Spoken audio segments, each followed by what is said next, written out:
할렐루야. 사랑하는 성도 여러분, 오늘도 예배 자리로 나오신 것 반갑고 또 하나님의 음성을 듣는 귀한 영적인 우리 예배가 되기를 바랍니다. 어떤 인생이든지 고난이라는 문제를 피해갈 수는 없는 거죠. 오늘 말씀으로 회복이라는 주제로 함께 나누는데, 그런데 이것은 이 고난이라는 어떤 큰 그림, 인생의 전체적인 그림을 말할 때 그런 거고요. 우리 인생에 있는 많은 고난 가운데 지금처럼 이렇게 코로나, 이러한 우리가 인류가 만날 수 있는 재앙이나 재난, 이런 고난, 우리가 피하고 싶다고 피할 수 있고 한 것이 아닌 이런 범주를 벗어나서 어떤 종류에 따라서 고난이 때로는 우리가 충분히 피할 수 있는, 우리가 바른 선택, 좋은 선택을 했더라면 얼마든지 경험하지 않아도 될 이런 고난도 있습니다. 고난에도 종류가 있다는 거죠. 이런 고난, 피할 수 있는 충분한 고난, 이것을 우리가 굳이 만난다면 그것은 우리의 어리석음 때문이겠죠. 자녀를 키워보면 그래서 깨닫게 됩니다. 아빠가 네 나이 때 그 길로 그렇게 가봤더니 길이 없더구나, 막다른 길을 만나더구나. 그러니 너는 아빠 말을 잘 듣고 그 길을 가지 말기를 바란다, 이렇게 말해 주잖아요. 그런데 아무리 가르쳐줘도 그것을 못 알아듣고 그 길을 가는, 그게 이제 우리가 철없는 자녀라 이렇게 말하죠. 철없는 자녀. 우리 집 아들 딸만 그런 게 아니라 모든 집 자녀들이, 또 자녀들도 함께 듣고 있을 텐데 축복합니다. 오늘 먼저 우리 각 가정에, 지금 이 말씀을 듣고 예배 드리고 있는 모든 가정에 숙제부터 하나를 드리겠습니다. 집 청소하십시오. 청소하십시오. 모든 우리의 삶은, 인간의 삶은 이 정신이 지배하지 않습니까? 마음먹기에 따라 우리 육신이 움직여주는 거잖아요. 그런데 청소가 되어 있지 않은 공간, 지저분한 공간에서는 아무런 뜻도 제대로 세우기가 어렵습니다. 오늘 주님의 날, 주일 우리 모든 청암교회 성도들은 집 청소하고 시작하십시오. 깨끗한 공간으로부터 새 마음이 시작되는 것 아시잖아요. 그렇죠? 무엇이든지 다시 출발할 수 있는 동기를 마련하게 되는 거예요. 그래서 청소라고 말하지만 그 말 듣고도 뒹굴뒹굴하면서 인생에 한 번밖에 없는 이 소중한 시간이 깨진 바가지처럼 줄줄줄 새나가는 이런 일이 없게 하십시오. 더럽게 사는 건 마귀의 뜻입니다. 더 이상 속지 마시고 오늘 청소부터 시작하시기를 바랍니다. 이 부모가 자식을 축복하면서 말하는 거잖아요. 그 길은 아니다, 그렇게 하면 안 된다, 이렇게 해라, 심지어는 공부해라까지도 말해요. 어떻게 보면 그렇습니다. 부모의 그 마음을 모르는 아이들, 그러나 그렇다고 해서 또 아이들, 자녀들을 막 탓할 수는 없습니다. 왜? 이런 말을 하고 있는 저 역시 그랬기 때문입니다. 여러분, 혹시 부모의 말, 아버지 말 듣지 않아서 고난의 길을 사서 들어갔던 그런 경험이 여러분은 없으신가요? 혹시 해당 안 되는 사람이 있습니까? 부모님께서, 아버지가, 어머니가 애타게 하는 그 말, 우리가 일생에 살면서 절반만 들었어도 우리는 모두 지금보다는 훨씬 더 엄청 더 멋진 삶을 살고 있을 거라, 이런 생각 혹시 안 해보셨습니까? 인간의 미련함이 이거죠. 아무리 가르쳐 주어도 직접 경험해보고 막다른 길까지 가보고 가서 깨지고 부딪히고 해봐야, 여기 진짜 길 없네, 그러면서 고생하며 다시 돌아선단 말이죠. 오늘 말씀의 시작이 그렇습니다. 예수님께서 나타나셔서 많은 표적과 이적을 보이시면서 그 아버지의 말, 하나님의 말씀, 축복의 말씀, 인생이 착하기 위한 말을 해주셨는데, 그런데 사람들이 믿지 않았다는 거죠. 37절, 이렇게 많은 표적을 그들 앞에서 행하셨으나 그를 믿지 아니했대요. 말씀을 주셨는데 안 믿어요. 주님이 표적을 주세요, 말씀을 주세요. 왜 주세요? 구원하시려고, 좋은 길 주시려고. 아버지가 자녀에게 야, 그 길은 안 된다, 이렇게 가라 하는 것처럼 생명 주시기 위해서, 천국 백성 되게 하시기 위해서, 그래서 말씀을 주신 거예요. 요한복음 3장 16절 너무 유명하잖아요. 하나님이 세상을 이처럼 사랑하사 독생자를 주셨으니 이는 저를 믿는 자마다 멸망치 않고 영생을 얻게 하려 합니다. 망하지 않게 하기 위해서, 내 자식이, 내 자녀가 하늘 백성 되게 하기 위해서. 그런데 인생이 미련해가지고 주인 되신 아버지이신 하나님이 거기로 가면 안 돼, 거기는 길 없어, 막다른 길이야 하는데 굳이 그 길을 걸어서 망하는 길로 가기 때문에, 그래서 이 땅에 독생자를 보내셨어요, 예수님을. 그래도 사람들이 깨달아 알지를 못하니까 그 예수님을 통해서 많은 사인, 표적을 나타내셔서 믿게끔 하셨어요. 수많은 기적을 보면서 아, 이분이 하나님의 아들이구나, 이런 깨달음을 주셨던 거죠. 그런데 오늘 37절에 보니까 뭐라고 그러냐면, 그런데 믿지 않았다는 거예요. 아버지 말씀에 예하고 절대로 안 된다는 오토바이를 산 거랑 비슷해요. 요한복음도 시작부터 말씀하잖아요. 요한복음 1장 10절에서 11절. 그가 세상에 계셨으며 세상은 그로 말미암아 지은 바 되었으되 세상이 그를 알지 못하였고 자기 땅에 오매 자기 백성이 영접하지 아니하였으나, 이렇게 말씀하잖아요. 그분이 지으셨어요. 그분이 주인이세요. 그리고 자기 땅에 오셨어요. 그런데 자기 백성이 그분을 영접하지 않은 거예요. 아버지가 나 키워주신 거 알죠? 아버지가 나 사랑하는 거 알죠? 아버지 말씀이 아버지가 나한테 거짓말하는 거 아닌 거 알죠? 그런데 인간의 악함이 아버지 말씀을 안 듣는 거죠. 망하는 길을 고집하면서 걸어가는 거, 이것이 인간의 미련함인 거죠. 오늘 우리의 이 대한민국 상황을 보면서 전염병, 또 핵 문제, 환경 문제, 인류의 범죄 문제, 이 모든 문제는 사실은 한 가지로 귀결되죠. 하나님을 잃어버린 인간이 제멋대로 창조 질서로부터 벗어나가지고 길이 없는, 창조주를 무시하고 망하는 길로 막 걸어가니까, 난 내 맘대로 살 거야 이렇게 걸어가니까 결국 거기서 만난 결과, 이것이 지금 우리가 경험하고 있는 모든 고난의 종류라는 거죠.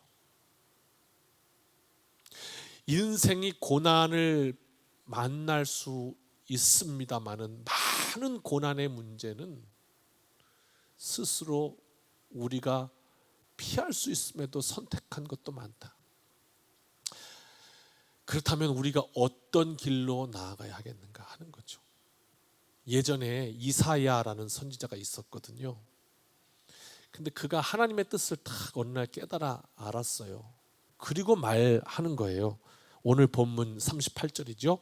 이는 선지자 이사야의 말씀을 이루려 하심이라. 이르되 주여 우리에게서 들은 바를 누가 믿었으며 주의 팔이 누구에게 나타났나이까 하였더라. 하나님의 마음을 알았던 이사야가 아주 오래전에 예언했던 거예요. 예수님에 관한 것이었대요. 이게 그것이 이 요한복음에서 이루어지고 있다는 오늘 요한복음 기사인데, 주님 우리의 전한 것을 뭡니까? 아버지 뜻이죠. 너 그 길로 가면 안 된다, 이런 거.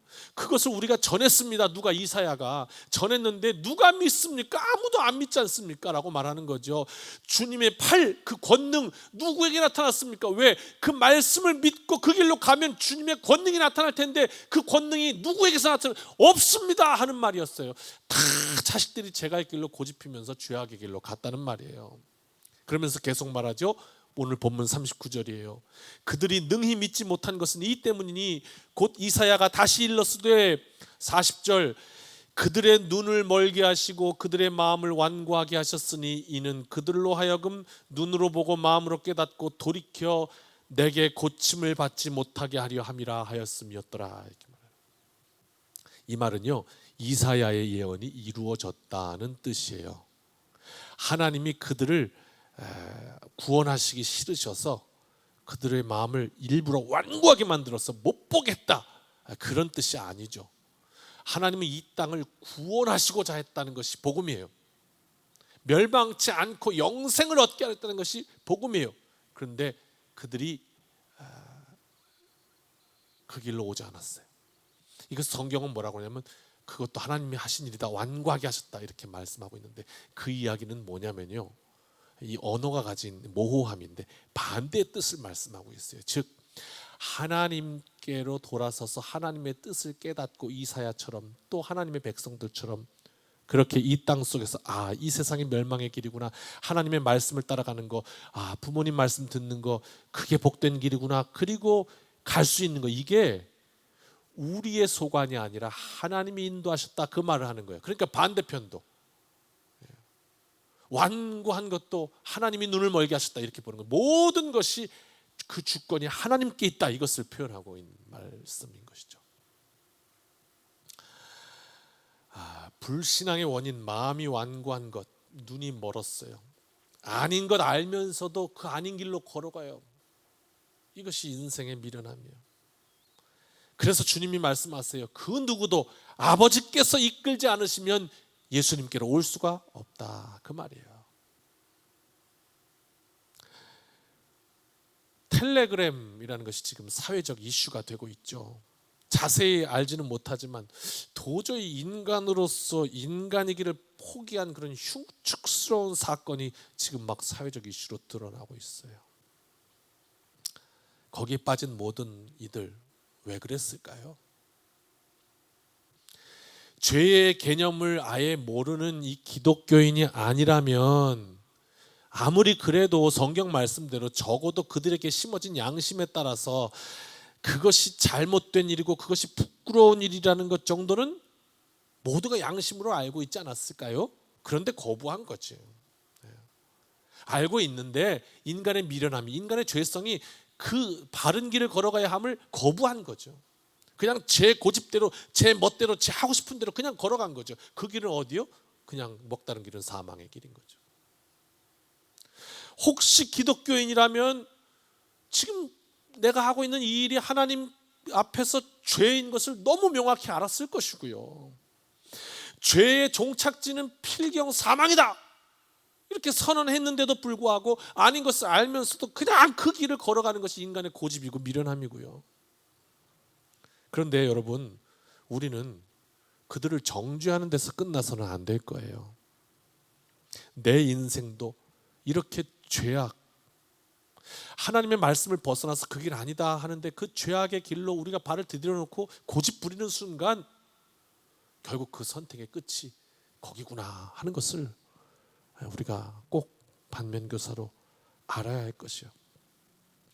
그래서 이 죄악의 가능성을 보면서 지금 이 코로나의 시대에 얼마나 손소독 잘합니까? 수시로 이 손을 깨끗하게 하기 위해서 말이죠. 뭡니까? 이 세균이 내 손, 내 이 육신을 침투하지 못하도록, 죄가 우리의 영을 갉아먹지 못하도록 그렇게 정결하게 하는 거, 그게 뭡니까? 말씀 묵상하고 기도하고 이렇게 사는 것 말이에요. 정신 차리고 집 청소하고 이렇게 그렇게 사는 것 말이에요. 이렇게 말씀으로 정결하게 하는 복된 인생, 건강한 인생 되시기를 주님의 이름으로 축원합니다.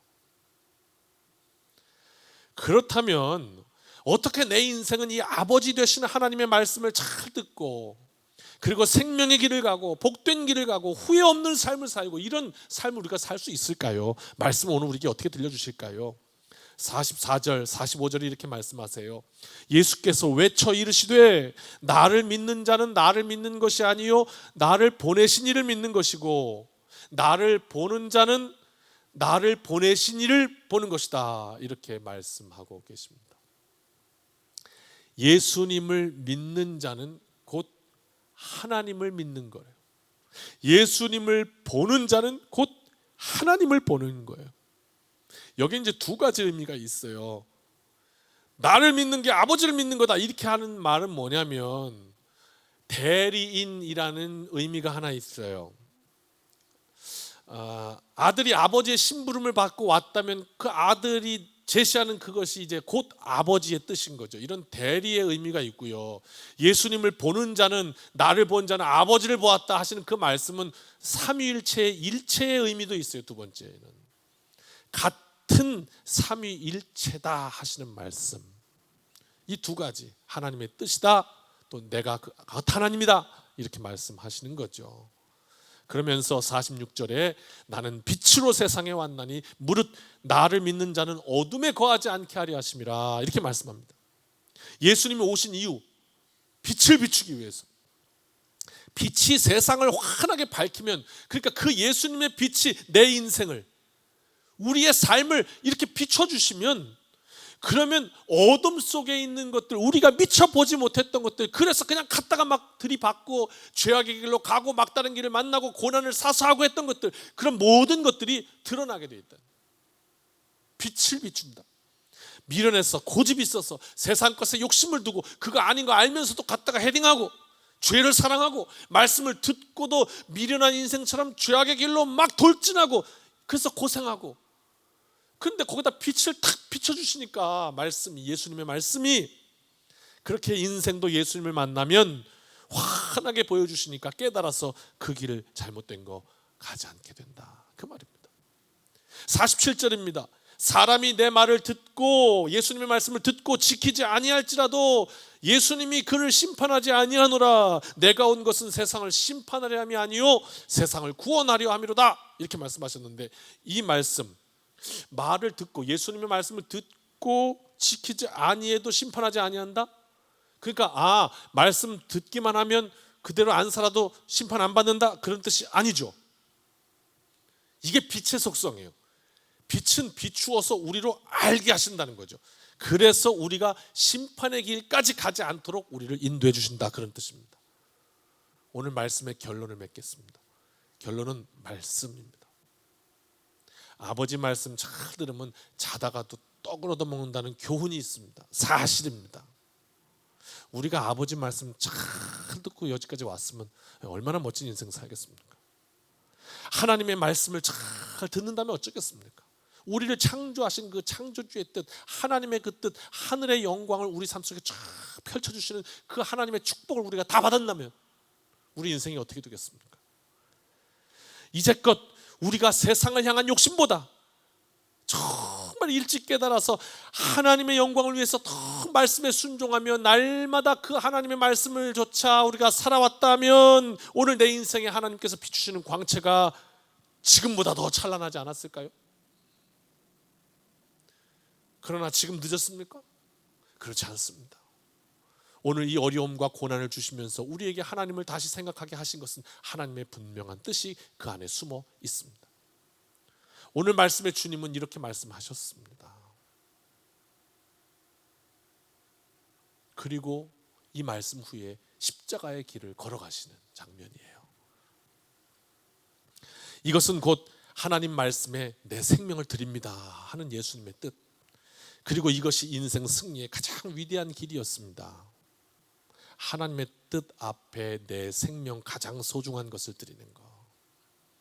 그때 그 인생에는 찬란한 하나님의 빛이 비추어지는 거죠.